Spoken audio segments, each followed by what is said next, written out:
So what made you fall so heavily into the nutrition side? You post great content on your Instagram where I found you. What like got you interested in it? Were you always into food? Was it from the extreme diets where you're like, oh, actually, food can be nourishing, or like walk us through that. Yeah. So, I started my Instagram in 2019, and that was after, like, I was just saying when I was talking about the not eating enough and all of that we were just talking about a minute ago. That was back when I was like 20. So fast forward, I just had some blood sugar issues. I got married around 2005, and I fainted on my honeymoon. Like I just was having these things where I would just fall out. And so I went to the doctor, and he told me I was hypoglycemic. So I'd never heard of that. I was fine, through my teens, I was fine. So now this was low blood sugar. And he explained to me, the doctor said, pretty much if you want to have a piece of cake, if you want to have sugar or dessert, you have to eat like a whole chicken breast first. You have to eat protein first. Okay, so this was like 2005, and nobody's talking about protein back then. So, I mean, I took that with a grain of salt, but still kind of just ate the American diet. And just, I got married, I had kids right away. We had them back to back. I was literally pregnant or nursing for 5 years in a row. I mean, you're kind of in that season right now, so you know what that's like. Just busy with toddlers, not really making protein, nutrition really a priority. I was just kind of survival mode. Yeah. But I didn't feel good. I did not feel good. Um, and I try to be healthy. I think paleo was big back then. I would do Whole30, and I would do like a banana and almond butter for breakfast, which that's not unhealthy. And it's, paleo or Whole30, but there wasn't really a protein source. It was just kind of like fat and carbs, healthy, but not a protein source. And then, lunch, I would just have like peanut butter and jelly maybe, or, like a turkey sandwich. So still not unhealthy per se, but there wasn't like protein. And so I would have like these late afternoon, like pantry raids. Like I would be starving. And now I know it was like not enough protein early in the day, but also it was like a blood sugar crash because I was hypoglycemic. So I would have like kind of a spike with my sandwich and carbs and fruit and crackers for lunch. And then I'd have this intense crash where I was like tired, carb cravings, no self control, and I would eat past fullness most afternoons. And I think it was just stressful too. I had little kids. Um, so I was just in the cycle where, diet starts tomorrow, or I'll start a new Whole30, Monday after we have pizza with the kids. And I felt guilty about it because that's cheese and gluten, which is not Whole30, that kind of stuff. So if finally I was like, okay, I've got to figure this nutrition out and feel better. And like I said too, I was getting like migraines, and I was had a lot of anxiety. I was on some anxiety medicine and all this, just definitely survival mode in that season of life. But I did some research, and I got certifications to be a holistic nutritionist, nutrition coach, all this stuff. I just dove on in, just trying to figure out what would make me feel better.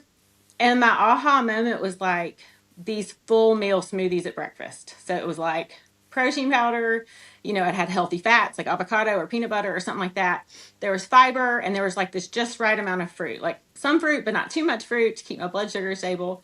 And it was just life changing. That smoothie was life changing. And so I really started, making protein more of a priority, like eggs at lunch, like more of whole protein sources, and making some easy recipes because I don't love to cook that much. So just like what I could cook for the family in a slow cooker, or do something quick. And I just decided in 2019, all my kids were in grade school, and I was like, I feel like I could be doing something. And I was like, well, I'm just going to post the smoothie recipe because it was like life changing for me. I felt so much better. I was shutting off hunger for 4 hours. I wouldn't think about food all the time. I didn't have those afternoon binges because I was just nourished and thriving, and I finally felt good. I didn't have migraines anymore. My anxiety was better. Like blood sugar balance was like life changing for me, just keeping my blood sugar stable more often. So I just posted that smoothie recipe on Instagram, and it just has bloomed into like a recipe blog, and now I've written a couple cookbooks and all that, which is crazy because I don't love to cook. But anyway, but yeah, it's been a journey, but I'm very passionate about blood sugar balance for sure. So what made you stick with the content side of things? I know I asked about your food thing, but while we're here, let's talk a little bit, because it is a big commitment to continue to post and show up, and then think, oh, let's do cookbooks, and let's really spread it out. What made you stick to it? Because you could post a recipe and just stop. Like, did it Right. did it Yeah. pop off? Did it get lots of views and kind of confirm what you thought when you It posted? did. I mean, a lot of people, yeah, it did. And I was health coaching too, but the recipe creation on the side, it's just that's fun to me. Um, like I don't know, it doesn't, but I think that it's kind of like, it was kind of like a hobby, and it just, I thought it was fun to post.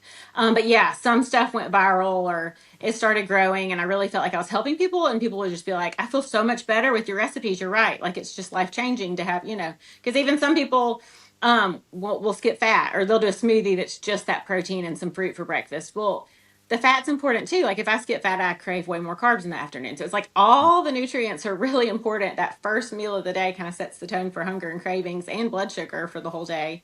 Um, so I think a lot of people started feeling better, and that just kind of was like winded my sails to keep going and keep posting stuff.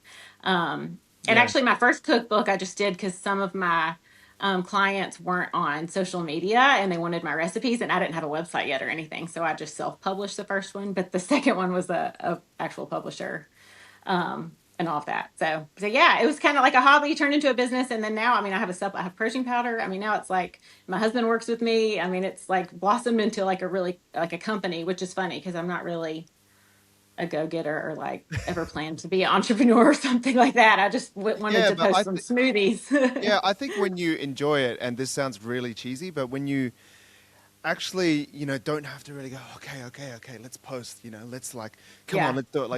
Like you look comfortable in the camera, and, creating and doing your thing. It doesn't feel Yeah. like a chore, and that helps. I don't know. It helps kind of smoothen it out and not feel like you have to go to work, or, put your work clothes on and, I want to clock in, clock out type of thing. Like Mm-hmm. you can just kind of do your thing. I think that's personally why I've continued to post and stuff. Like I started in 2015 on social media. Uh, who knows what I was posting in the early days? It was a nightmare. But like I think just because I've always kind of posted what I enjoyed. I actually started in music. I used to sing back in the day. Oh wow. Yeah, so I would post singing videos and all this kind of stuff. And then as I kind of got into fitness, I just kind of, went this way, which took a little bit of a change for the people that were my audience. But it was always kind of stuff that I enjoyed. So it wasn't like, oh, I have to post, like, what should I say? This is like so boring. It's, I don't know. It's encouraging also when you get DMs from people that say, oh, this really helped, or I've never looked at it like Yeah. this. And then you kind of open up to how you help people. And then you actually think, okay, maybe if I do this, I don't have to have, that job. This could be the job. And then it's fun to show up and, like now you're working with your husband and everything like that. Yeah. So, Yeah, it's really, I mean, like uh, just to know, because since it was so life changing for me, I'm like, you can't be the best like wife and mom and show up for your people and live out your purpose in life if you don't feel good. I mean, if you don't, I mean, feeling good's huge. You know what I mean? So it was so life changing for me. And then I, hear the feedback of other people like, I feel so much better. And then, my kids will eat your recipes, and we're really trying to eat our protein and all the things. And it's like, and no, but well, most people don't love to cook. It's kind of a nuisance. So I think it's helpful, just to keep it real and be like, I put my smoothie in a cooler, in a thermos, and we go to the ballpark all day. Like, I mean, I've always tried to share like real life stuff, how I've made this work without obsessing or being on a diet. Like long term, how am I not letting my insulin resistance come back? You know what I mean? Oh, I didn't even talk about that. I got diagnosed with insulin resistance while I was eating Whole30 and paleo. So that's kind of part of my journey too, because I would make a lot of treats with honey and maple syrup, which is fine for people with healthy blood sugar levels, but for me it would spike me the same as having a regular cookie with sugar. So that's where part of my recipes too, I use a lot of natural sweeteners like monk fruit and stevia and stuff like that, because I do have a sweet tooth, but I try to keep them as low sugar as possible so that I can still have a treat and feel good. yeah, I think Most that's of the time. important to note too, because, honey and maple syrup, it's a more natural way to sweeten things, right? It's not like pouring Yeah. sugar or brown sugar into it. But still, if you have insulin resistance, or if you have, blood sugar issues, you can't just have that nonstop just because it's healthy.